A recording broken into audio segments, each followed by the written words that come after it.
Quiero comenzar haciendo una pregunta. ¿Cómo les gustaría ser recordado? ¿Cómo les gustaría? Algunos piensan en el epitafio, de lo que quieren que se publique cuando mueran. ¿Cómo quieren que los recuerde su familia? ¿Cómo quisieran que sean recordados?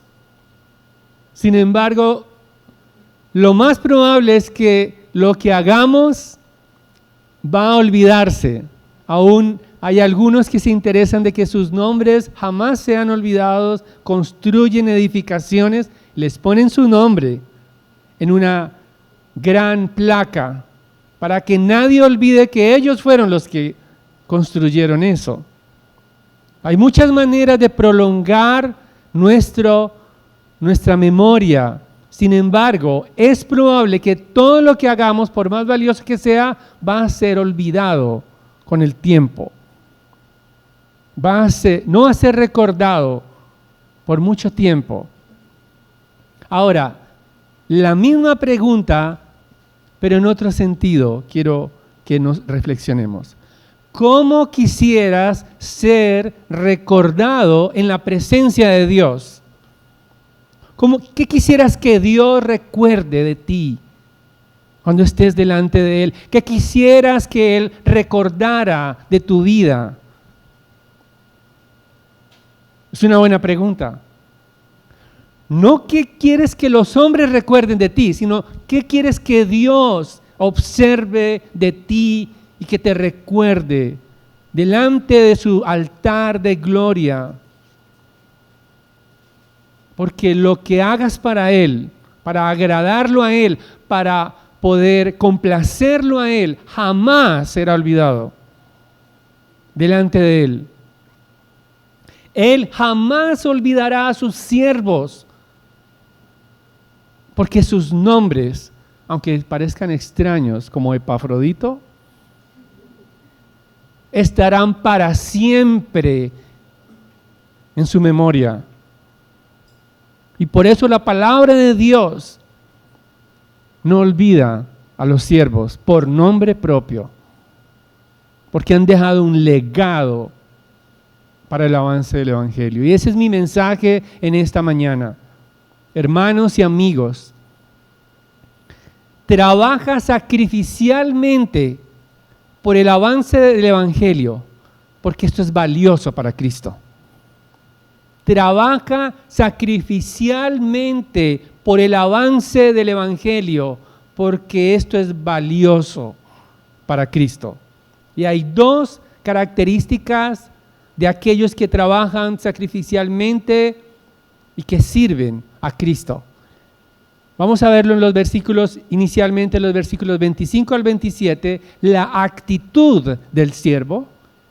La actitud del siervo, y seguidamente en los versículos 28 al 30 veremos el valor, lo valioso del siervo, el valor del siervo.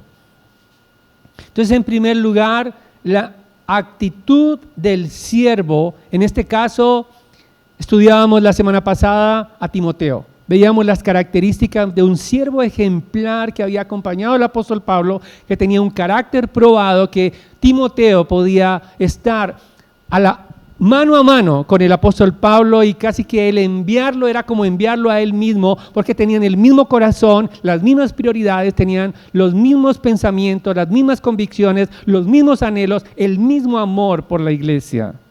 Pero ahora habla de Epafrodito, que es un miembro de la iglesia de Filipos. El apóstol Pablo lo envía de regreso. Él dice: pero creí necesario enviarles a Epafrodito, mi hermano, colaborador y compañero de lucha. Epafrodito, recordemos que dicen los estudiosos, o lo que dice el apóstol Pablo, él fue el emisario de Filipo. Él viajó al menos más de 1000 kilómetros para llevar un donativo al apóstol Pablo, que estaba preso en Roma, desde Filipos. Es una gran distancia. Él fue, y parece ser que era parte del liderazgo de la iglesia de Filipos. fue encargado, no solamente comisionado para llevar un donativo, sino para acompañar al apóstol Pablo en nombre de la iglesia de Filipos, en su nombre, poderlo cuidar, poderlo servir, poderlo velar por las necesidades del apóstol Pablo, que estaba prisionero por causa de Cristo. Esa es la tarea de Epafrodito, pero el apóstol Pablo dice, bueno, aquí tengo a Timoteo, él va a esperar conmigo hasta que se decidan mis asuntos, se decida si voy a quedar en libertad o si voy a ser muerto. Timoteo me va a acompañar, pero es necesario enviarles de regreso nuevamente a Epafrodito. Y hay 3 títulos que el apóstol Pablo utiliza allí en el versículo 25 que son muy importantes de la manera en que él considera a Epafrodito. En primer lugar, el apóstol Pablo dice, él es mi hermano. Y esto nos habla de la relación que tenían y la comunión en el evangelio. Tengan cuidado, no podemos llamar hermanos a todo el mundo por ahí. Aunque nos llamen hermanos, tenemos que cerciorarnos de que esa relación, de que esa comunión sea con verdaderos y genuinos creyentes que han nacido de nuevo, que han sido rescatados de las cadenas del pecado y de la muerte, que han sido liberados de la opresión del enemigo y ahora tienen el Espíritu Santo de Dios y están dispuestos también a servir a Cristo, a amar a Cristo y a obedecer a Cristo. Ese era Epafrodito, un hermano. Pero también hay otra característica de Epafrodito, no solamente son hermanos en la fe, sino colaborador, y esto tiene que ver con la cooperación que prestaba Epafrodito al apóstol Pablo. Él viajó tantos kilómetros por causa de Cristo. Y su evangelio, él era un compañero que cooperaba, ayudaba al apóstol Pablo. Pero no solamente es un hermano colaborador, sino también un compañero de lucha. En algunas versiones dice compañero de milicia. Y eso tiene que ver con luchar juntos. No es lo mismo estar en una empresa cualquiera con compañeros de trabajo que tenemos normalmente en tiempos de paz, que estar con alguien que hemos luchado juntos y hemos regresado juntos de la guerra. Poder compartir esas luchas nos hace estar unidos, porque ambos tienen unos intereses comunes. Y ese es el lenguaje que está utilizando el apóstol Pablo, un lenguaje del conflicto, porque el apóstol Pablo está siendo acosado por enemigos que predican a Jesucristo, pero lo predican por egoísmo y por vanagloria. El apóstol Pablo, y creo que Epafrodito está junto a él, animándolo también, y él está recibiendo los efectos de esos falsos maestros, de aquellos enemigos de la cruz, de aquellos que odian a Cristo, de aquellos que desprecian el evangelio. Hay luchas y conflictos y Epafrodito es parte, compañero de lucha del apóstol Pablo. Pero ese versículo no termina allí, porque también habla de Epafrodito en relación con la iglesia. Epafrodito es el mensajero y la palabra usada allí es la misma palabra para apóstol. Eso no significa que Epafrodito es un apóstol, sino que es un enviado, un comisionado. Epafrodito no estaba de vacaciones en Roma. No aprovechó un Airbnb para pasarla al mismo tiempo veranear en Roma. No. El apóstol Pablo recibió a Epafrodito comisionado para servirlo a él, para entregarle esa ofrenda grata de amor que habían todos los filipenses. Yo pienso que había tantas encomiendas. Dile al apóstol Pablo, el carcelero de Filipos, dile al apóstol Pablo que lo recuerdo cuando estaba adolorido en esa cárcel y yo le vendé sus heridas. Dile que lo sigo amando. Por favor, no te olvide. Quizás una nota. Dile al apóstol Pablo que sus sufrimientos son los míos. Dile al apóstol Pablo que aquí estamos orando por él. Por favor, no te olvides, Epafrodito. Acompáñalo, no lo dejes solo. Únete a él en sus luchas. Eso es lo que hacía Epafrodito, un comisionado por la iglesia para servir a Pablo, no solamente en forma logística. Él no era simplemente un mensajero, como hay muchas empresas famosas de logísticas, entrega segura, sino que él no solamente iba a llevar el recado él mismo era el mensaje. Él mismo, su voz de aliento, su voz de consuelo, su corazón estaba con el apóstol Pablo, porque él había sido encomendado por la iglesia. Es como si Epafrodito llevara el corazón de todos los hermanos de Filipo y lo entregara al apóstol Pablo y le dijera: estamos contigo.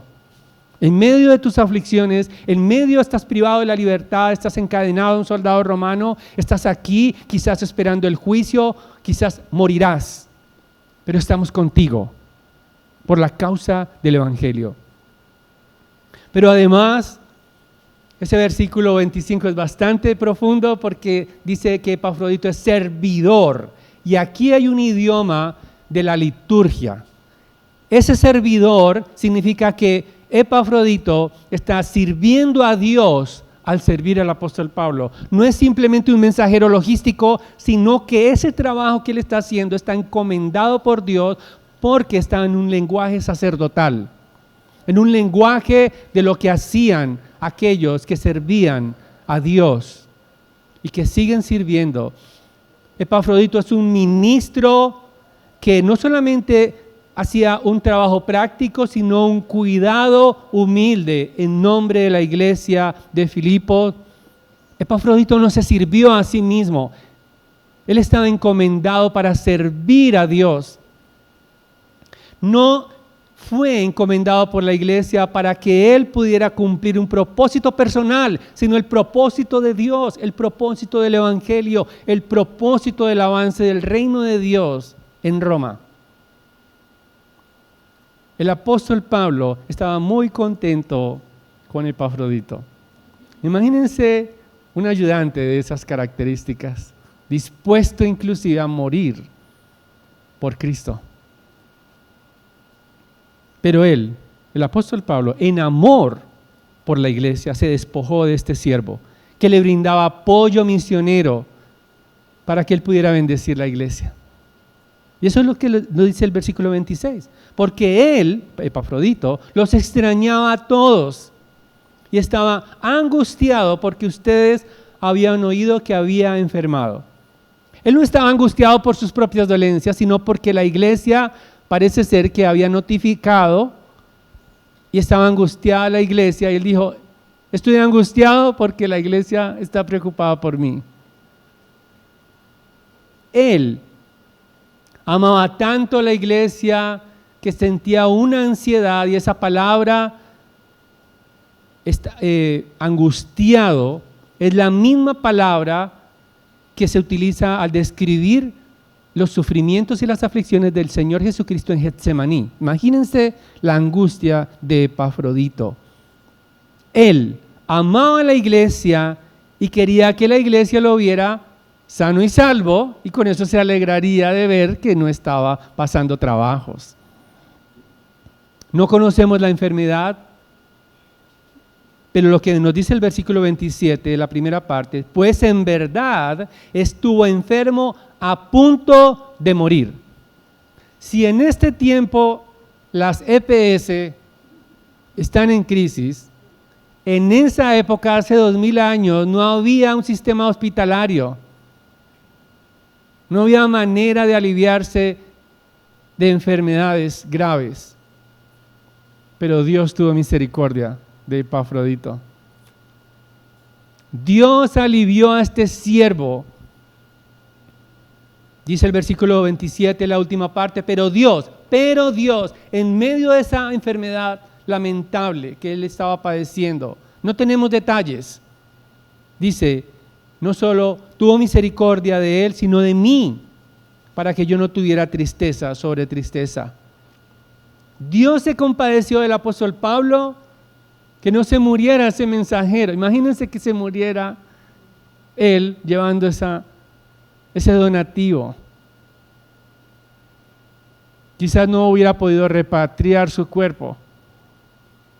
Y los filipenses, la iglesia, hubiera perdido un siervo valioso. Pero Dios tuvo misericordia.